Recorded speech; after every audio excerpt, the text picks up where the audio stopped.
की सियासत में एक बार फिर जाट फैक्टर गर्मा गया है। उपराष्ट्रपति पद से जगदीप धनखड़ के इस्तीफे के बाद राजस्थान के सियासी गलियारों में कुछ ऐसी ही चर्चाएं अब आम हैं। तो उधर कांग्रेस ने सीधा आरोप लगाया है कि बीजेपी किसान समाज को हाशिए पर धकेल रही है। पेश एक रिपोर्ट, धनखड़ का इस्तीफा बीजेपी के लिए सोशल इंजीनियरिंग की चुनौती।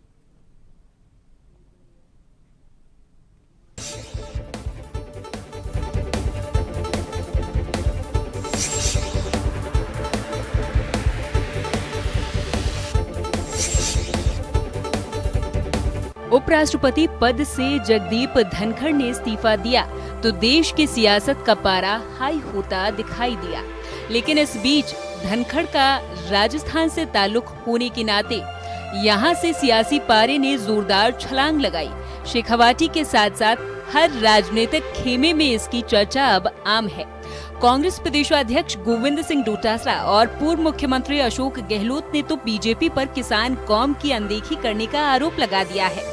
ऐसे में अब प्रदेश में जाट कौम को साधना बीजेपी के लिए किसी चुनौती से कम नहीं है। चौंकाने वाला है, राजस्थान वासियों को बहुत धक्का लगा है, क्योंकि वो किसानों की आवाज जो है पार्लियामेंट के अंदर भी और बाहर भी उठाते रहे हैं।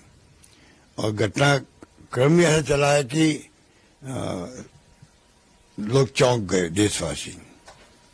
और मैंने तो कहा था 10 दिन पहले जोधपुर में, मैं कही स्पीकर लोकसभा और चेयरमैन राज्यसभा दोनों राजस्थान के हैं और दोनों दबाव में काम कर रहे हैं। तो कोई तो बात हुई होगी, एक दिन में या चंद घंटों में तो हो नहीं सकती है।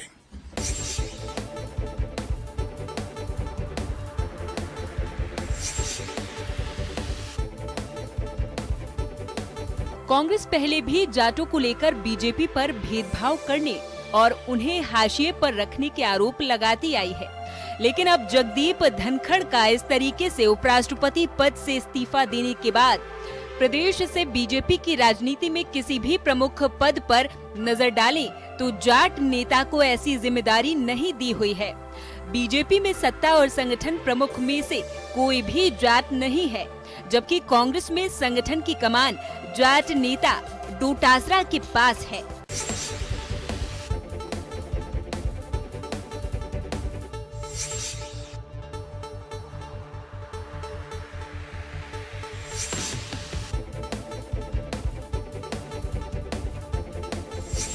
राजस्थान में भाजपा की सरकार और संगठन की तस्वीर को देखा जाए तो संगठन में भी 4 जाट नेताओं को जगह मिली हुई है। इनमें सीआर चौधरी और ज्योति मिर्धा उपाध्यक्ष शामिल हैं। वहीं प्रदेश महामंत्री के पद पर संतोष अहलावत और मंत्री के पद पर विजेंद्र पूनिया को जिम्मेदारी मिली हुई है। लोकसभा चुनाव से पहले सरकार ने सीआर चौधरी को किसान आयोग का अध्यक्ष भी बनाया था। भविष्य में जाटों को साधने के लिए भाजपा केंद्रीय संगठन से लेकर प्रदेश संगठन में अहम पद दे सकती है। बीजेपी प्रदेशाध्यक्ष मदन राठौड़ की नई टीम का भी जल्द ऐलान होने की संभावनाएं जताई जा रही हैं। इसमें भी प्रमुख पदों पर जाट नेताओं को तरजीह दी जा सकती है। हालांकि कांग्रेस के आरोपों को भाजपा ने निराधार बताया है। माननीय अशोक गहलोत जी की वर्तमान में मैंने कहा है वो सिर्फ नकारात्मक राजनीति करते हैं। ये जो माननीय धनखड़ साहब के इस्तीफे का विषय है, उन्होंने जो भी दिया है इस स्टेज पर कोई ज्यादा कमेंट्स करने की आवश्यकता नहीं।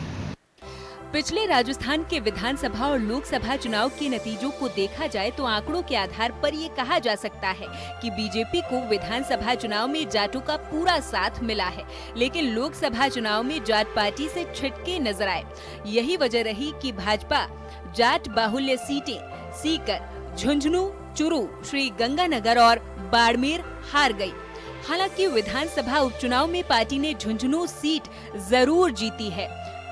उपराष्ट्रपति जगदीप धनखड़ के इस्तीफे के बाद राजस्थान की राजनीति में जातीय संतुलन की एक नई बहस छिड़ गई है।